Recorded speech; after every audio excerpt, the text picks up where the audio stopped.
We followed the rules. We have worked our butts off. We have raised families. We have taken care of aging parents. We have saved what we could for retirement. We made smarter choices so we didn't keep up with the Joneses. So why do so many of us still have financial anxiety? And would it surprise you that it has nothing to do with how much money you may or may not have? The anxiety has been inbred into us based on the time that we entered into our adulthood until now. So what happens when this entire generation, and I'm talking Gen X, realizes that financial anxiety has got nothing to do with money? It has everything to do with uncertainty. And just as we've heard our whole life, the two things you can count on in this world should be three: death, taxes, and uncertainty. Because there are no promises, there are no guarantees.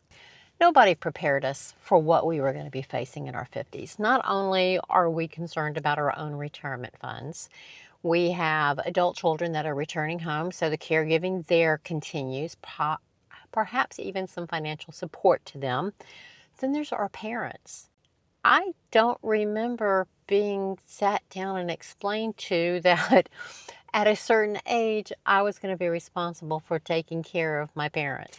They also didn't prepare us for the level of exhaustion and burnout we would have at this age. Who knew? And uncertainty about our futures? Well, do we need one more war, one more spike at the gas pump, whether it's just general inflation, another global pandemic, a stock market crash? And those started for us back in 1988. That's the first one I can recall, when Black Tuesday was it called? But then let's fast forward into this particular millennium. 2008, that was horrendous. And we've had several free falls since then. Now that we're so close to needing to know that money is safe and steady, we've got even less of a stomach for market volatility. I am not a financial advisor. I'm just a girl trying to figure this out as I move forward. I encourage you to talk to a trusted advisor, whether that is a family member, a church member, somebody at work, an endorsed local provider from Dave Ramsey's website, which is what me and my husband do. Yes, we do a lot of self-education, but we verify and validate every step to ensure that we're not making any personal missteps. If you weren't born knowing all of this, and I don't know who amongst us were, then go ahead and find yourself somebody trusted to bounce ideas off and get a better understanding. So don't worry if you don't have a head for business. What was the line from the movie? I've got a head for business and a body for sin. Well, let's not talk about gravity and that body for sin, but definitely if you don't have a head for business, there are opportunities for you to do a really good job and figure this out. Not only are we preparing for our next chapter, ensuring that we have enough to meet our monthly expenses. And if you are not aware of what your monthly expenses, I've got a freebie for you. Go right now to the description, get Master Your Money Plan. And while you're down there, you're going to be directed to my retirement resource center on my website. There's also Life Experiences to Income Workbook. Between those two, if you decide you want to continue working but you want to do it on your terms, you first have to know how much you need every month. And then you're going to need to figure out, what do you want to do as a side hustle or an income stream? We've all got skills that we may not be aware of. If you're a stay-at-home mom, you have such phenomenal skills that are marketable, and people actually want to pay somebody to help them with these things. So go get that workbook, but you've got to figure out how much money you need right now, every month, and then let's look at what retirement's going to do to your budget. Most of us have never done this step: Retirement Reality Reset Kit and the Retirement Calculator spreadsheet. You have to know your number before you can make any decisions about your future. You don't want to go to retirement and realize you can't afford it. Let's figure that out now and see what life is going to look like later. For many of us, it's going to decrease, but some of us are going to be, I wouldn't say sad about the fact, but for anything you may no longer have to pay as a working employee. For me, it'll be this 3-hour a day commute and the extra gas and wear and tear on the car and stuff. That will be backfilled by other expenses in retirement. Maybe not by 100%, but they're not just going to say, this is all the free money that you get now because you don't have to pay for gas. I fill my tank up 3 times a week, at a minimum, at a minimum. So up to this point, we didn't expect to have multiple financial roles hit us all at once. And again, this is preparing for your own retirement, supporting yourself, maybe still assisting some of the kids that have yet to leave home, and welcome with open arms some of the ones who are returning. Toss into the need to take care of families such as parents, whether that's assisting them while they live independently at their house or you've brought them into yours. It takes a toll, not just financially, but psychologically and with your energy. Exhaustion and burnout on steroids is the season of life we're currently in. No wonder we're thinking about retirement and getting mad at the amount of effort we're putting into these jobs that we're ready to leave. But just because we are emotionally ready to leave does not mean we're financially and lifestyle ready to leave. So keep coming back to this channel. Like, share, subscribe. Send this to somebody who needs this information. I post on Wednesdays and Saturdays. It all has to do with this season of life.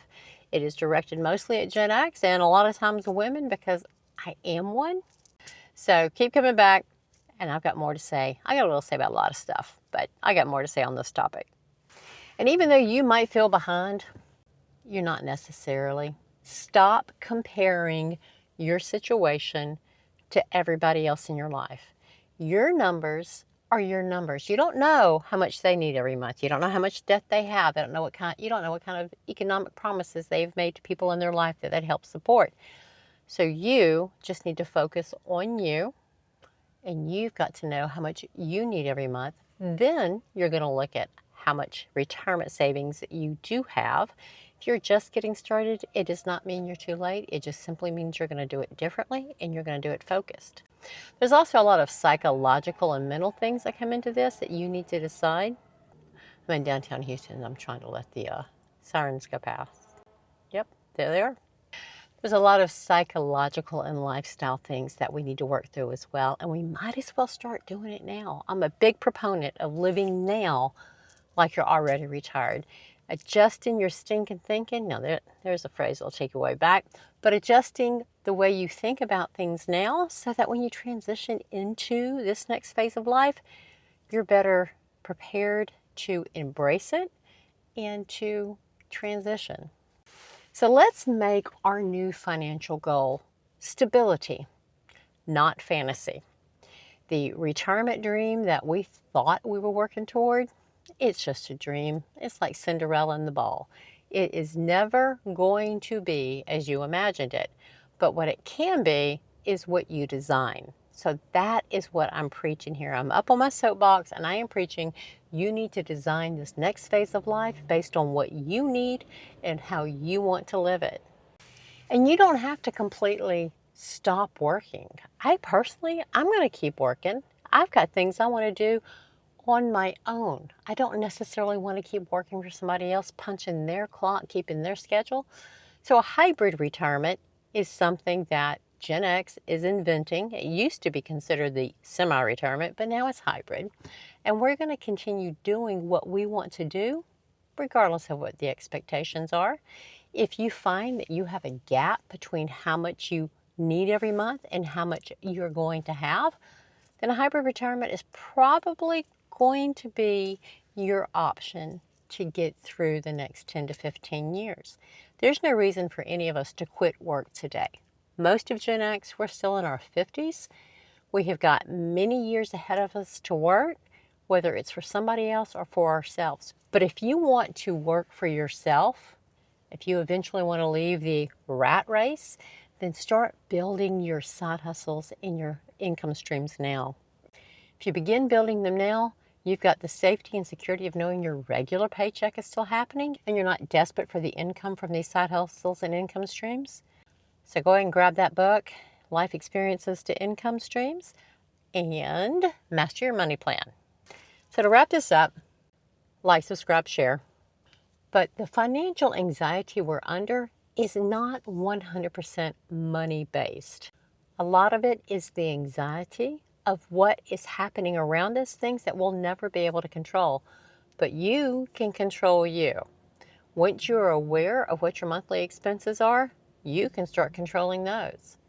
So again, I'm Jen, or Jenny. I post on Wednesdays and Saturdays. Sometimes I've got a jigger Jen. I just got to get out there.